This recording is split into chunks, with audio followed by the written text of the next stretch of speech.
Hi there class, this is part 4 of reproduction in organisms. We are reading about sexual reproduction. We have completed free fertilization of fertilization. So let's get started. Fertilization or syngamy.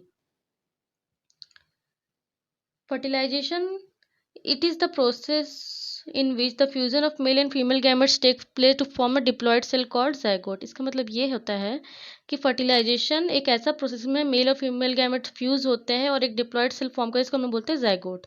The phenomenon of development of female gamete directly into an individual without fertilization, this is called parthenogenesis. इसका मतलब ये है जो phenomenon जिसमें female gamete जो fertilize बिना fertilization का direct individual में डेवलप कर जाता है, वैसे प्रोसेस को हम लोग बोलते हैं पार्थेनोजेनेसिस. इसका एग्जांपल है rotifers, honey bee, lizard and birds. Okay, उसके बाद आता है fertilization is of two types, external fertilization and internal fertilization. Fertilization जो है दो टाइप्स के होते हैं, external fertilization and internal fertilization. यहाँ एग्जांपल दिया हुआ है, जैसे कि देख सकते हैं आप टेबल के द्वारा डिफरेंशिएशन है. External fertilization, when fusion of gametes occurs outside the body of an organism, it is called external fertilization. तो मतलब ये है कि जो फ्यूजन बॉडी का आउटसाइड में हो रहा है तो उसको हम बोलेंगे एक्सटर्नल फर्टिलाइजेशन. इंटरनल में पेरेंट बॉडी के इनसाइड होता है. Second point, the large number of male and female gametes are released into the surrounding medium in order to enhance the chance of syngamy. मतलब large number of male and female gametes जो होता है surrounding में release होते हैं enhance करने के लिए सिंगेमी को, मतलब फर्टिलाइजेशन को होने के लिए एनहांस करने के लिए large number of male and female gametes surrounding में छोड़ते हैं. The number of sperms are produce are very large and number of eggs produce are less. मतलब स्पर्म्स का जो इंटरनल फर्टिलाइजेशन में स्पर्म्स का जो मतलब नंबर रहता है वो ज़्यादा होता है और फीमेल का जो होता है वो लेस होता है. Third point, the offsprings are extremely vulnerable to predators threatening and their survival. मतलब ऑफस्प्रिंग्स जो होते हैं, जो इंडिविजुअल मतलब जो बॉर्न होते हैं, वो सराउंडिंग से मतलब उन लोगों को बहुत ज़्यादा थ्रेटनिंग रहता है, मतलब खतरा रहता है सराउंडिंग से. और ऑफस्प्रिंग्स जो इंटरनल फर्टिलाइजेशन में ऑफस्प्रिंग जो रहते हैं वो सेफ रहता है क्योंकि वो पेरेंट बॉडी के अंदर डेवलप हो रहे हैं. उसके बाद फोर्थ पॉइंट है, एग्जाम्पल्स दिए हुए हैं. Examples of external fertilization, bony fishes, frogs and majority of algae. और एग्जाम्पल ऑफ इंटरनल फर्टिलाइजेशन जैसे दिया गया है बर्ड्स, मैमल्स, मतलब जो भी मतलब जो बर्थ देते हैं वो आएंगे इंटरनल फर्टिलाइजेशन के अंदर.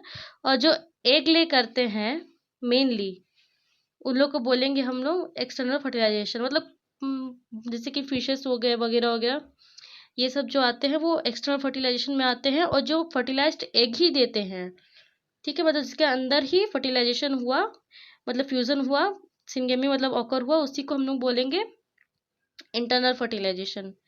ठीक है, उसके बाद आता है हमारा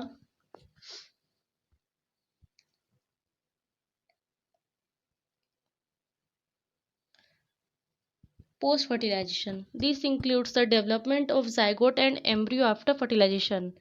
ओके, अब देखते हैं पोस्ट फर्टिलाइजेशन क्या है.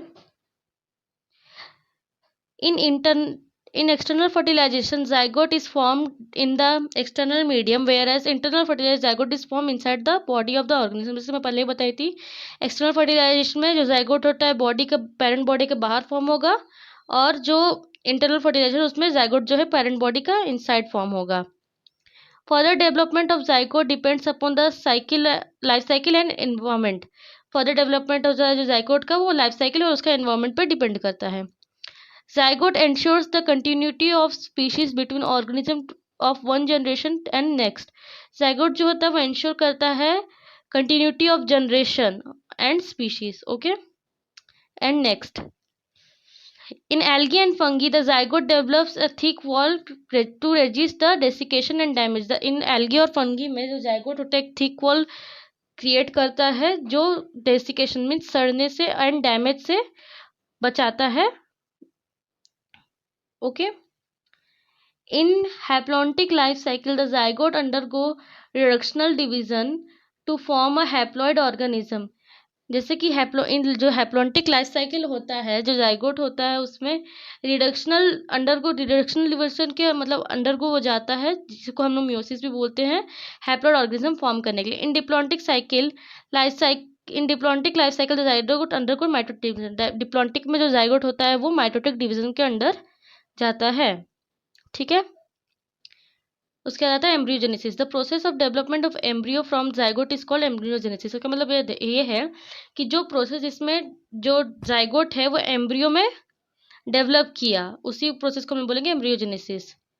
During embryogenesis zygote undergoes cell division to increase the cell number and cell differentiation to form specialized tissue and organs. जो एम्ब्रियोजेनेसिस के दौरान जाइगोट जो होता है वो सेल डिवीजन के अंदर जाता है तो नंबर ऑफ ये सेल इंक्रीज करने के लिए, उसके बाद डिफरेंशिएशन के अंदर जाता है specialised tissue and organ form करने के लिए। ठीक है, फिर based on whether zygote develops outside the body of female parent और inside, animals can be classified और एविपेरस एंड विविपेरस। उसके बाद आता है differentiation of oviparous animals and viviparous animals. ठीक है, oviparous animals laid fertilised egg.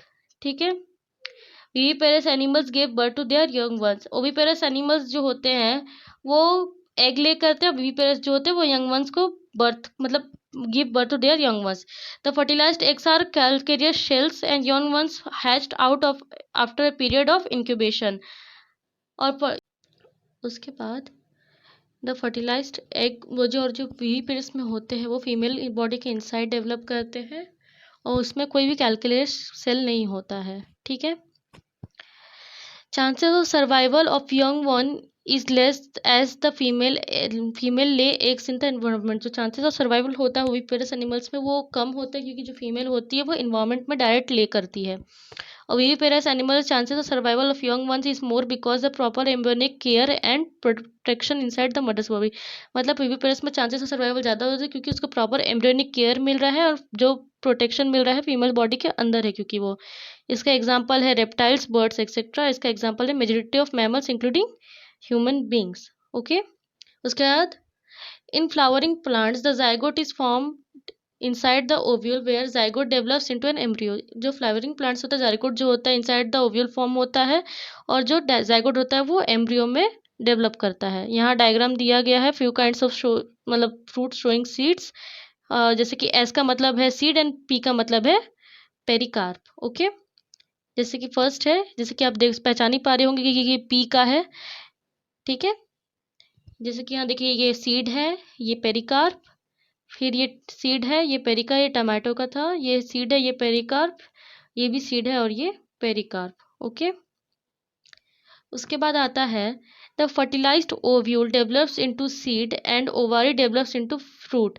जो fertilised ovule होता है वो सीड में डेवलप करता है और जो ओवारी होता है वो फ्रूट में डेवलप करता है। ये प्लांट्स का है। ठीक है, the seed after dispersal in favourable condition germinates to produce a new plant. जो सीड होता है मतलब फेवरेबल कंडीशन में डिस्पर्स होने के बाद वो जर्मिनेट करता है to produce a new plant. Okay, the outermost protective covering of fruit is called pericarp और फ्रूट वॉल।